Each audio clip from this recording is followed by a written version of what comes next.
Hello friend, welcome to it and repeat. কেমন আছো সবাই? আশা করি সবাই খুব ভালো আছো।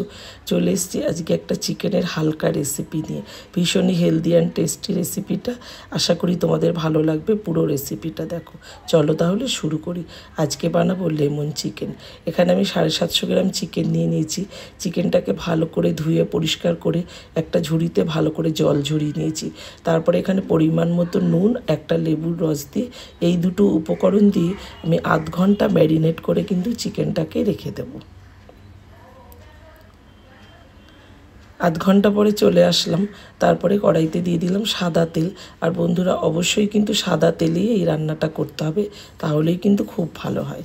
তারপরে আমি দুখানা পেঁয়াজ, বড় সাইজের দুটো পেঁয়াজ ফাইন চপ করে নিয়েছি। পেঁয়াজটাকে দিয়ে একদম হালকা ভাজা যখন হবে, খুব বেশি ভাজার দরকার নেই, হালকা ভাজা হলে এদিকে কাঁচা লঙ্কা আর রসুন বাটা করে নিয়েছি, সেটা আমি দিয়ে দিলাম।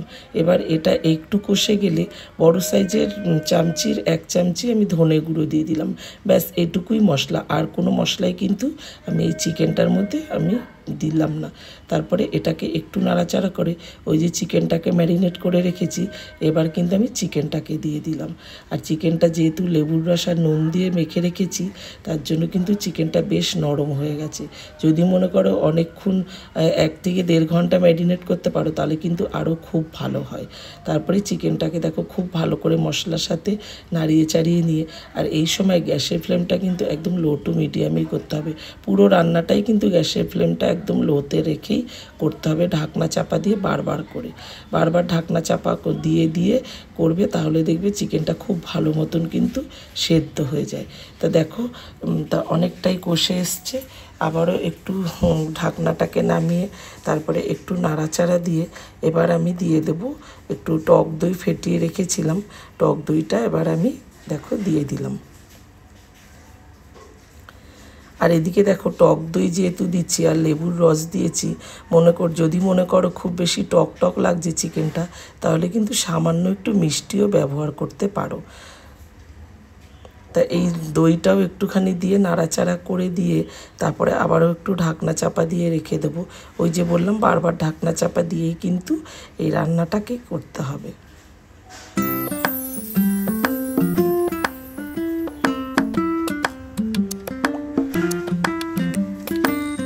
এদিকে আমি একটা মিশ্রণ বানিয়ে নিচ্ছি। একটুখানি গরম জল নিয়ে 1 চামচি মতন গুঁড়ো দুধ দিয়ে নিয়েছি এটার মধ্যে। আর আমি ওই যে এটাতেও কিন্তু মিষ্টি থাকে গুঁড়ো দুধের, সেটাতেও কিন্তু স্বাদটা ব্যালেন্স হয়। আবারও 1 চামচি কর্নফ্লাওয়ার এর মধ্যে গুলে দিলাম, তাতে একটু গ্রেভিটা থিকনেসটা ভালো আসবে তার জন্য। এদিকে দেখো মশলাটা বেশ কষে এসছে, তেলও কিন্তু ছেড়ে এসছে।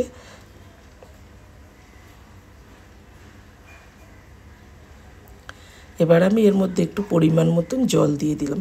দইটা যে পাত্রে ফেটিয়েছি সেই পাত্রটার মধ্যেই জলটা নিয়ে সেই জলটাই কিন্তু আমি এর মধ্যে দিয়ে দিলাম। এবার ঢাকনা চাপা দিয়ে ভালো করে ফুটিয়ে নেব, মাংসটা ভালো মতন কুক হয়ে যাওয়ার জন্য।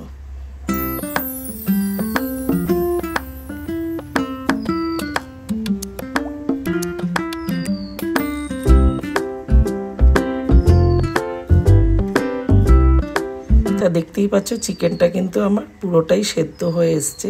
এবার আমি এর মধ্যে এই যে ছোট সাইজের পেঁয়াজগুলো হয় না, সেই পেঁয়াজটা আমি মাঝখান দিয়ে একটু কেটে নিয়েছি। চাইলে গোটাও দিতে পারো, সম্পূর্ণই অপশনাল এটা, তবে আমার ভালো লাগে বলে তাই আমি দিয়েছি। তবে এটা দিলেও কিন্তু বেশ ভালো লাগে, দিয়ে দেখতে পারো কিন্তু একবার। তা এই পেঁয়াজটা দেওয়ার পরে 2 মিনিট একটু ঢাকনা চাপা দিয়ে রেখেছি। তারপরে আবারও ঢাকনাটাকে তুলে দিয়ে তারপরে ওই যে কর্নফ্লাওয়ার আর গুঁড়ো দুধের মিশ্রণটা সেটা দিয়ে দিলাম। এটা দেওয়াতেই একদম মাংসটা কিন্তু দেখবে একদম গ্রেভিটা থকথকে হয়ে যাবে, তাতে দেখবে খুব সুন্দর একটা টেস্টও আসবে। গুঁড়ো দুধটা দেওয়ার ফলে খুব সুন্দর টেস্টও আসবে, আর একটু মিষ্টতাও থাকে। যেহেতু প্রচণ্ড টক হয়ে যায় টক দই আর লেবুর রস দেওয়াতে, তার জন্য এটা দিলে খুব ভালো হয়। সবশেষে নামানোর আগে 2 চামচি মতন আমি দিয়ে দিলাম গোলমরিচের গুঁড়ো, কয়েকটা কাঁচা লঙ্কা আর একটা পাতিলেবু স্লাইস করে কেটেছি সেটা দিয়ে দিলাম। এবার এটা দিয়ে ঢাকনা চাপা দিয়ে 1 মিনিটের মতন একটু ঢাকনা চাপা দিয়ে রাখলেই এই যে দেখো আমার কিন্তু চিকেনটা একদম রেডি। কেমন লাগলো রেসিপিটা তোমাদের বন্ধুরা অবশ্যই কমেন্টে জানিও। যদি ভালো লাগে লাইক শেয়ার করে দিও, চ্যানেলটিকে সাবস্ক্রাইব করে দিও যদি ইউটিউব থেকে দেখো, আর ফেসবুক থেকে যদি দেখো পেজটিকে ফলো করে আমার পাশে থেকো। তাহলে দেখো চিকেনটা কিন্তু ভীষণই টেস্টি হয়েছে। আর এই চিকেনটা যে কোনো নান বা রুটি, তারপরে যে কোনো রাইস, পোলাও সব কিছু দিয়েই খেতে পারো, খুব ভালো হয়। তাহলে চলো বন্ধুরা আজ আসি, সবাই ভালো থেকো, সুস্থ থেকো, সাবধানে থেকো। আবার আসবো অন্য কোনো রেসিপি নিয়ে। আর আমার এই রেসিপিটা তোমাদের কেমন লাগলো অবশ্যই কমেন্টে জানিও। আজ আসি তাহলে, সবাই ভালো থেকো, টাটা।